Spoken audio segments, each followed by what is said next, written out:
What's up, guys? Doc Brown here. I got a video for you guys this afternoon. It started off by me reading an article the other day about how the World Health Organization said that this year's flu is mismatched. You can find that Googling it. I'll go over that a little bit more later. But I want to go over how do you boost your immune system and keep it running properly, so you don't have to worry about whether you get the flu shot or not. As military, obviously we have to get it. We don't have a choice. But if it fails like what it sounds like it might, how do we keep from getting the flu?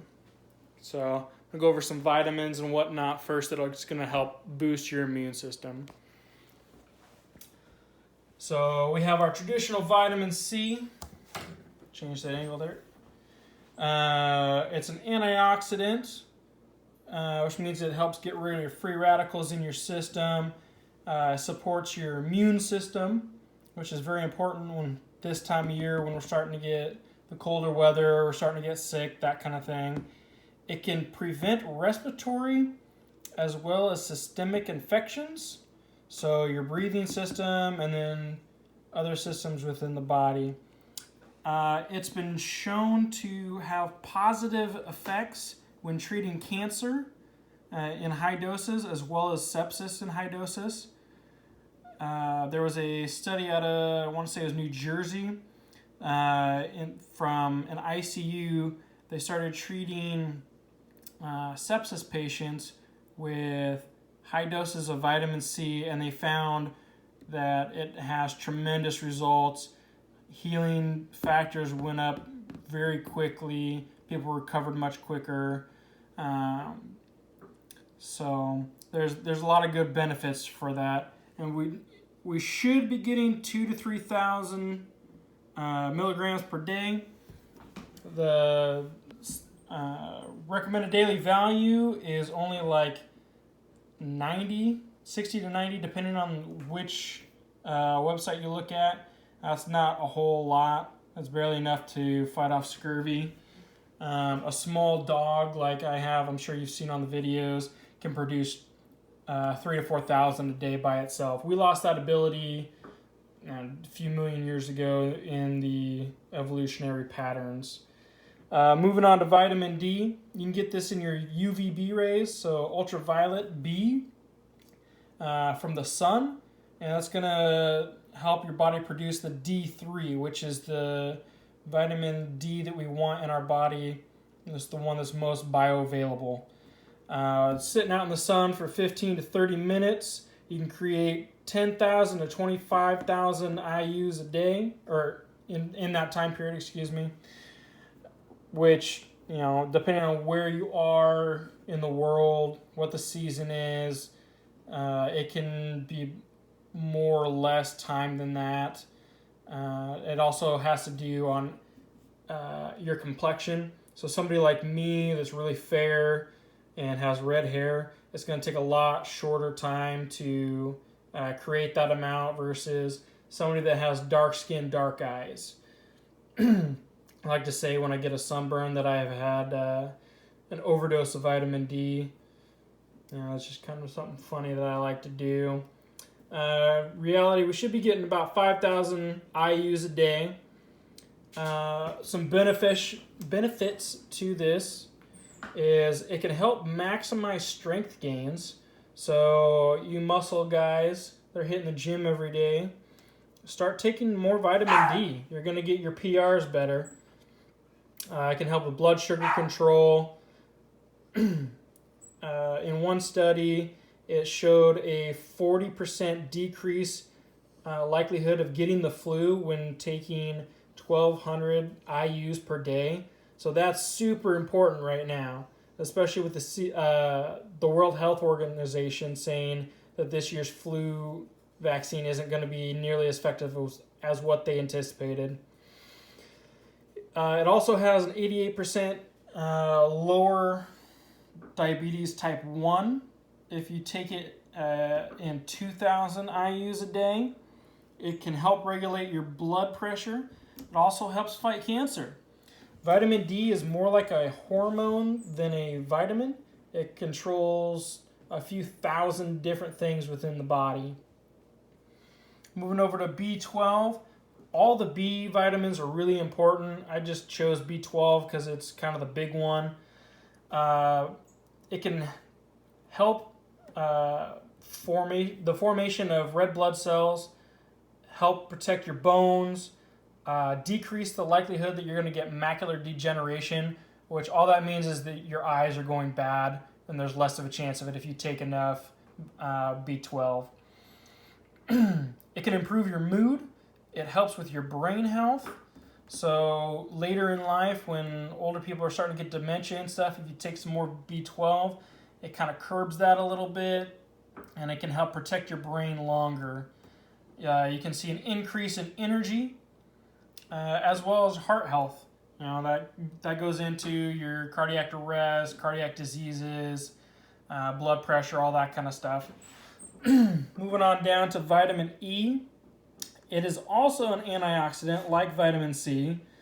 It helps protect your cells, helps protect your cardiovascular system. It's been shown to have positive benefits when treating cancer, helps protect your vision, and helps with mental health. So, those guys that get that seasonal depression, try increasing your vitamin E, see if that helps a little bit. Moving on to vitamin A. This is another one that's going to help with your eyes. It's, yet again, another good cancer fighter. For those of you that have acne, it can help with that. It's another bone health and reproductive health. Where are we at? There we are. Iron. This is one that doesn't really necessarily get a whole lot of attention, but iron helps your hemoglobin formation. It helps your muscles function correctly, helps with brain health, restless leg syndrome. I know that there are people out there, possibly in the military, that have that. So if you're deficient on iron, this can help with that. It helps regulate body temperature. It helps carry the CO2, or not CO2, excuse me. It helps carry the oxygen in your blood. And it helps fight chronic diseases. It can combat fatigue. So if somebody is iron deficient, they're going to be more lethargic, more tired. And again, it's going to help your immune system. All these vitamins that are on here, these all are going to help with your immune system, whether boosting it or maintaining it. Maintaining a good immune system is going to be the best thing that we can do for our bodies. If we have a really crappy immune system, this is my not so great picture of a white blood cell, but the white blood cells are what fights the germs. We have a somewhat weak immune system and weak white blood cells. You're not going to be able to fight off this the whatever infection it is, but you get some monstrous freaking immune system and white blood cells. It's going to kick that germ right in the nuts real good. You're going to fight it off a lot quicker. Now, all of this is to say we can do things by ourselves that we don't need a quick fix to. We're always told, hey, we can't do a quick fix to get you stronger, put on weight, take off weight, lose body fat.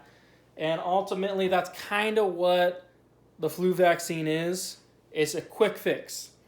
A little bit about how the process goes. For the last 70 years, we've been growing the strains that we're going to use in our flu vaccines in chicken eggs. Seems to me kind of outdated. I feel like we could have a better process by now, but I don't have any control over that, as I'm sure none of you do. In February of this last year is February 2019, and it's now October 2019. So it's been about 6 months. They picked the 4 strains that they believed were going to have the biggest effect for the 2019-2020 flu season. Well, what does that really mean? Well, they got a council together. They looked at what the Southern Hemisphere did or had the biggest issues with, and they decided amongst those versus what we had last year, and that's how they picked it. Well, that goes into production 6 months ago. It takes 6 months to mass produce everything. And then now we're sitting here in October. They started handing out flu shots. I think October 1 is when it starts, really. And I think it was September 30th, the World Health Organization came out with a statement saying, hey, 2 to 3 of the strains that are going to be in the vaccine are probably mismatched and are not going to be very effective. But you should still get it anyway. If 2 to 3 of the strains aren't going to work, I would not rely on the flu shot alone. We need to get your immune system up and running. We need to make it solid. All these vitamins and everything. In 1 second, I'll pull up an article for you. This is from the Daily Mail, .co.uk. Another flu shot fail. This season's flu vaccine in the US, UK, Canada is likely mismatched for the deadly virus, experts warn.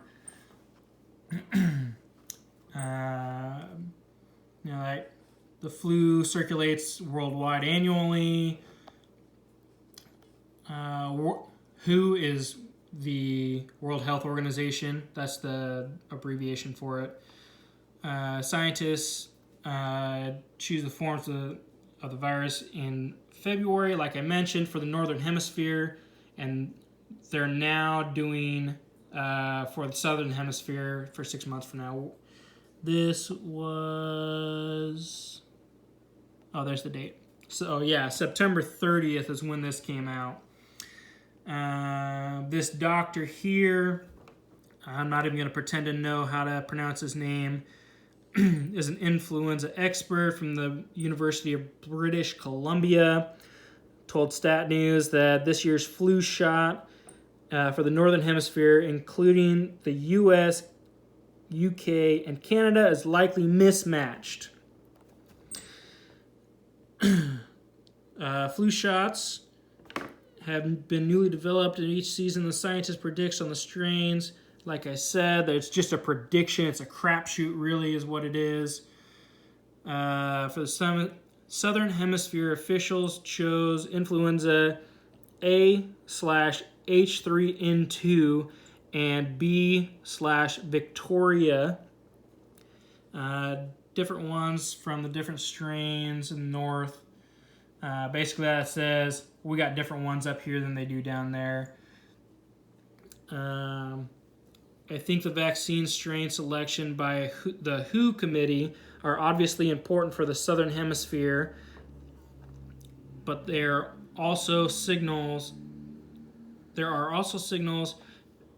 to us because they're basing their decision on what they see currently on the global scale, basically.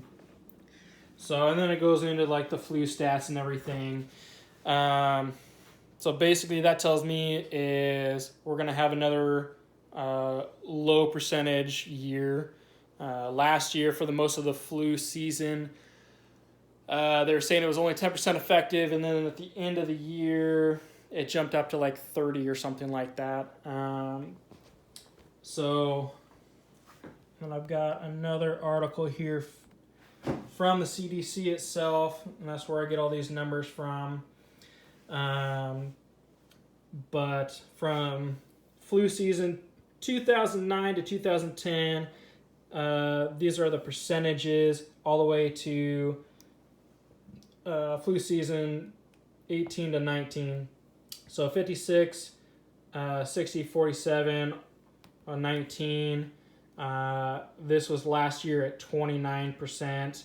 If we look back further, 2004 and 5, all the way to 2008, now these were the percentages. That's only 32% effective over those 5 years. And for 09 to 19 flu seasons, that's 48.7% effective with an average of 41.2 over 15 years. So again, just because you get a flu shot doesn't mean that you're not going to get the flu. It's not always effective. That's why we need this immune system, the good one, the strong one, not the weak one. That's why we needed to do what we need to do so we can carry on every day. It's a 58.8% failure rate.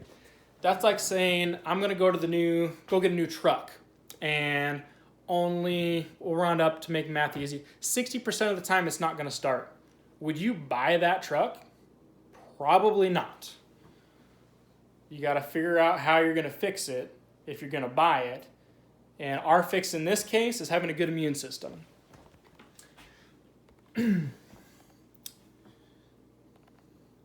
So the cdc.gov is where I got those numbers. As you can see here, these are the flu seasons. Those are these numbers here. If you were to make a line, it's kind of like this, right? It's on a downward pattern. So either they suck at predicting or the flu is getting worse. Something's going on and it's not quite right. And then here are the numbers for, this is 2004 all the way to 2008. These are the references and the studies. The number of patients, adjusted percentage overall is in this column. And I don't know what CI stands for. So a little bit more about the flu. And there's a couple classifications for it. Pick my board up so I can get that out of the way. There you go. So the classification goes, there's types A, B, and C. Then you have the place that it was isolated, the number of isolate, and the year. So for example, type A is divided into subgroups. I'm not sure how to say either of those words, but the abbreviations are H and NA. For the H's, there's 16 different variants, and for the NAs, there's 9. That means there's 144 different possibilities just for type A. Type B is let me go back up. Type A is the worst of the flu that you can get. Type B is kind of the middle of the road. I didn't put type C on here, but that is the least worrisome that you can get. So these are the abbreviations for the type Bs. The H and the N are the same as up above. I couldn't find in the article, it was from ClinLab Navigator, as well as Cynobiological.com. That's where I got all this stuff from here. I couldn't figure out what the NB or the BM2, how many of those number-wise there were or what they stood for. So forgive me on that. But again, there's the H and the A or NA. Carry those down there. There's at least 144 down there as well. So what are some other things that we can do other than, nutrition to fight off these things, whether it's the common cold, whether it's the flu, meningitis, whatever. Preventative stuff. Wash your hands before and after every meal. Use hand sanitizer after you shake somebody's hand. People are gross. You don't cough like this. You cough into your elbow. That way you can still use your hands and not spread germs all over the place. Drink water. Silly sounding, I know. We say drink water for everything. But if you if you don't have the hydration levels that you need, none of these vitamins here are going to get to the places they need to go. Vitamin C is water soluble, so it has to have the water in order to work. So wash your hands, take a shower, drink water, eat right, eat the right kinds of food. Get your veggies in, get your fruits in, get the proper amount of proteins, carbs, and fats. That's everything I've got for today. Thanks, guys. I'll see you at drill.